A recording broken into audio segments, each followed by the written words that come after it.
I never thought a single kiss could unravel everything I'd built in this relentless city.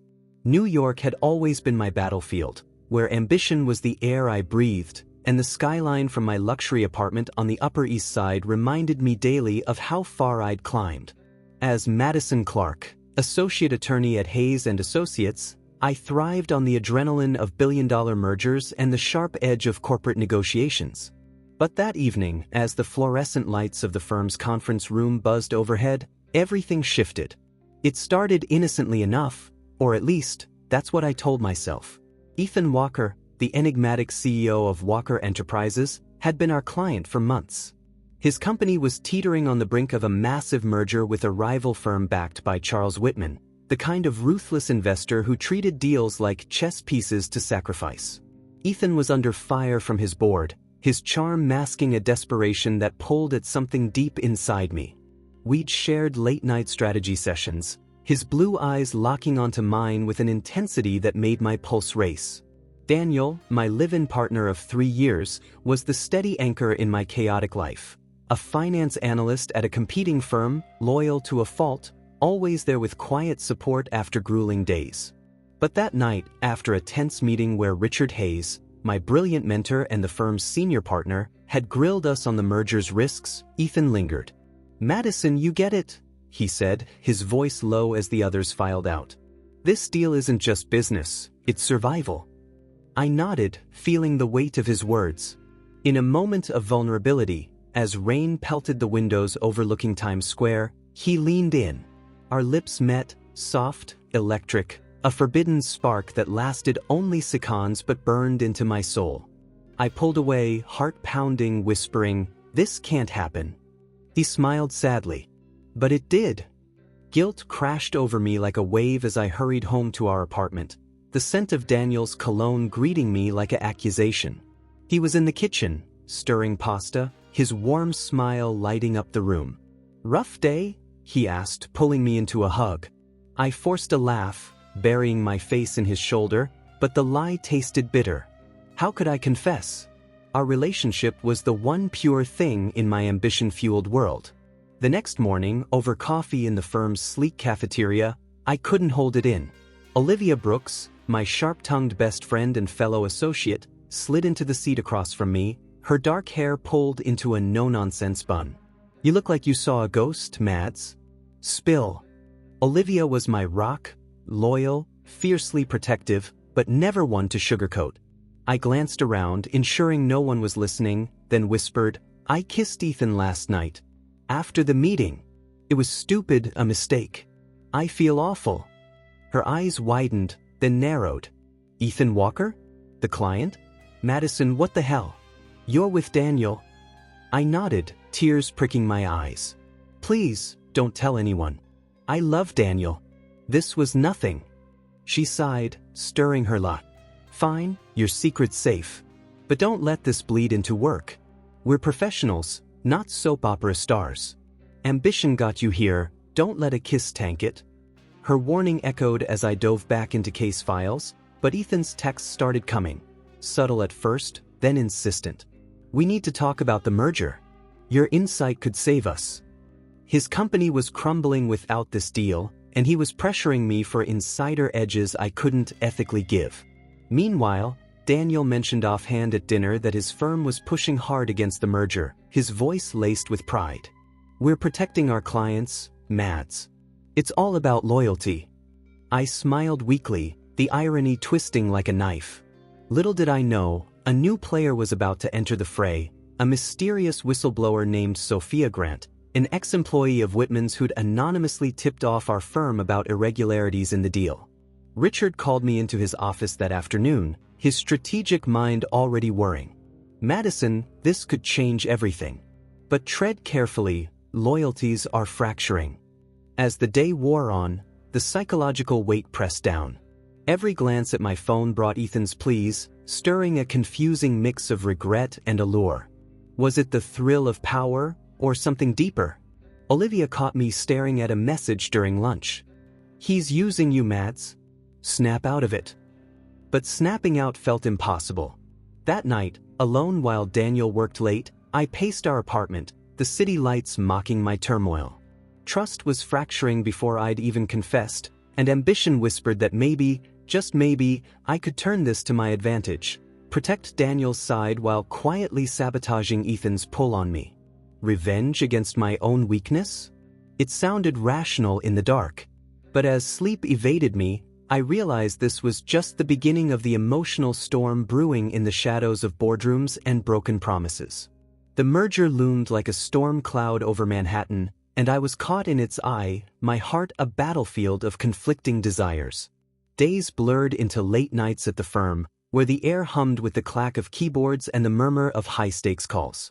Ethan's pressure mounted. His messages evolved from romantic undertones to desperate pleas. Madison, the board's breathing down my neck. If this deal falls through, we're done. You know the angles, help me. His words tugged at the memory of that kiss, not physical longing, but a psychological entanglement that made me question my own resolve.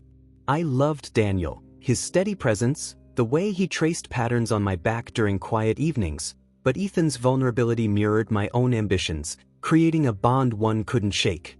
Olivia noticed my distraction during our weekly lunch at a bustling midtown cafe. "You're zoning out again." "Is it him?" she asked, her fork pausing midair. I confessed the latest, Ethan's subtle manipulations, how he was weaving me into his narrative of survival. "He's not just asking for legal advice, it's personal. He says we understand each other." Olivia's laugh was sharp. "Understand? That's code for trouble. Remember, your job's on the line. And Daniel? He's clueless, but not forever." Her loyalty was fierce, but I sensed her growing frustration, a challenge in her eyes that made me feel exposed. Back at the office, Richard Hayes pulled me aside after a team briefing. As my mentor, he was a master strategist, his silver hair and piercing gaze commanding respect. "Madison, this whistleblower tip from Sophia Grant, it's gold. She claims Whitman's rigging the deal with insider trades. But Ethan's side is pushing back hard." Sophia's involvement added suspense. I'd researched her discreetly, an ex-analyst fired by Whitman for disloyalty, now lurking in the shadows, feeding us anonymous intel. Was she an ally or another manipulator? Richard's plan was to use it to negotiate peace, but he looped in Daniel unexpectedly. Daniel's firm represented the opposing interest, and suddenly, I was navigating a minefield where my partner and my temptation collided professionally. That evening, Richard orchestrated a tense dinner at an upscale steakhouse in the financial district, inviting Ethan, Daniel, and key players. The table crackled with unspoken rivalries. Daniel, ever the professional, shook Ethan's hand firmly. "Let's keep this civil, Walker. My clients aren't budging."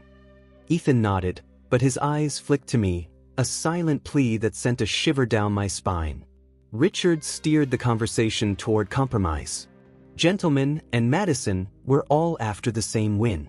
Ethan, your company's at risk, but Daniel's side has leverage. Let's find middle ground." But Daniel's gaze hardened when Ethan mentioned my invaluable insights. "Madison's neutral here," Daniel said protectively, squeezing my hand under the table. "Her loyalties are clear." The psychological strain was unbearable. As we left, Ethan cornered me in the lobby. "You saw it, they're boxing me out. Help me, Madison. For old time's sake." Old times? Our shared past from law school days, when we'd been rivals in mock trials, now twisted into this emotional web. I whispered, "I can't," but inside, revenge brewed, not against Ethan, but against the situation that trapped me. Secretly, I began influencing files, subtly steering Richard toward dropping Ethan's more aggressive tactics, hoping to free myself from his hold while protecting Daniel's firm. It felt like emotional self-defense, a way to reclaim control. But it backfired almost immediately. The next day, Sophia Grant contacted me directly via a burner email, her message cryptic, "I know about you and Walker. Help me expose Whitman, or your secret's next." Suspense gripped me. Who was she really? An additional layer of intrigue, her motives unclear, perhaps driven by her own grudge against the corporate elite. Olivia confronted me in the ladies' room. "You're playing with fire, Mads. Daniel's asking questions about your late nights." Guilt gnawed at me as I lied to Daniel that night, curling up beside him in our bed, his breathing steady while mine raced with unspoken truths. Ambition and vulnerability clashed in every interaction, the city's relentless pace mirroring my inner chaos. Ethan's calls grew more insistent, pulling at the threads of our psychological affair, a dance of confessions and manipulations that left me emotionally raw. Daniel's trust was my anchor, yet I was adrift, plotting in shadows to sever ties with Ethan, unaware how my actions would ignite the revenge that followed. As rain lashed our windows, I wondered if love could survive such tangled loyalties.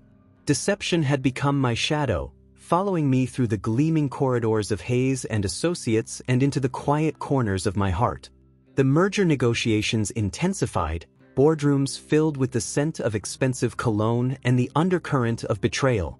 Ethan's desperation peaked, his company's stock plummeted, and he leaned on me harder, our conversations delving into emotional depths that blurred professional lines.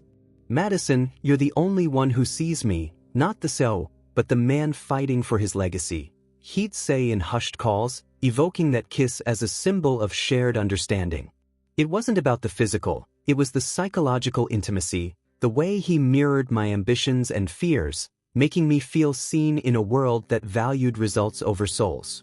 Olivia's warnings grew sharper during our after-work drinks at a cozy bar overlooking the Hudson. "You're in too deep, Mads." Sophia Grant's been sniffing around. I overheard her pitching more dirt to Richard. "If she knows about the kiss, we're all exposed." Sophia's presence added a thrilling suspense. She'd appeared at the firm unannounced, a poised woman in her 30s with a file of damning evidence against Whitman. Claiming to be an insider seeking justice, she confided in me privately, "I've lost everything to men like him. Help me take him down, and I'll keep your secrets." But her eyes held a glint of something darker, perhaps her own revenge plot, using me as a pawn. I nodded, but inside, paranoia bloomed. Was she ally or adversary? Richard, sensing the escalating tensions, took bold action. He bypassed Daniel's superiors, appealing directly to Charles Whitman in a high-stakes meeting at Whitman's opulent penthouse in Tribeca. I was there as support, my stomach churning as Richard laid out the whistleblower's claims. "Charles, this merger's tainted. Drop the aggressive tactics, or it all unravels." Whitman, with his cold smile and calculating stare, leaned back. "Loyalties shift, Hayes. But betrayal? That's personal." Daniel, looped in via conference call, exploded. "Madison's involved? Her judgment's compromised if she's cozying up to Walker." The accusation hung in the air, my manipulations now under scrutiny. I'd been subtly feeding Richard intel to undermine Ethan's position, aiming to drop him as a client and end our emotional entanglement, a quiet revenge against the hold he had on me. The backfire was swift and devastating. Word leaked that my influence had tipped scales, causing Ethan's board to accuse our firm of sabotage. Olivia pulled me into an empty office, her voice a fierce whisper. "Telling Daniel now would destroy him, Mads. He's already suspicious, saw you delete Ethan's texts. But lying? It's eating you alive." Her loyalty cracked under the strain. She challenged me openly. "Choose ambition or love?" Tears streamed down my face as I confessed my failed scheme. I thought I could fix it, protect everyone. But it's worsening. That night, suspense peaked when Sophia cornered me outside the firm, rain-soaked streets reflecting neon lights. "I know you kissed Walker. Use it, leverage against Whitman. Or I go public." Her revelation sent chills. How did she know? Was she the one pulling strings, her own psychological game of revenge against the elite? I rushed home, where Daniel waited, his face etched with worry. "What's going on at work?" "Richard mentioned conflicts involving you." I deflected, but the emotional rawness built, our conversation tense. "I love you, Daniel. That's all that matters." He searched my eyes. "Then why do I feel like I'm losing you?" Ethan called later, his voice breaking. "They're dropping me because of you. Was it worth it?" The accusation stung, fueling my guilt. In the mirror, I saw a woman unraveling, ambition clashing with vulnerability, trust eroding like the city's foundations. personal sacrifices intertwined with professional wars, and as Sophia's shadow loomed, I realized my secrecy had invited a revenge far greater than I'd imagined. The psychological affair with Ethan had woven a noose, tightening around my relationships, leaving me emotionally exposed and desperate for redemption. The fallout hit like a thunderclap, shattering the fragile illusion I'd clung to amid New York's glittering facade.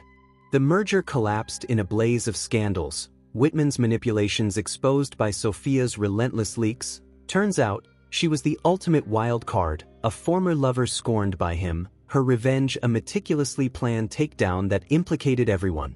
Our firm reeled, Richard fending off lawsuits while Ethan's company teetered on bankruptcy. But the real destruction was personal, the psychological scars from my deceptions cutting deeper than any boardroom loss. Daniel discovered the truth in the worst way.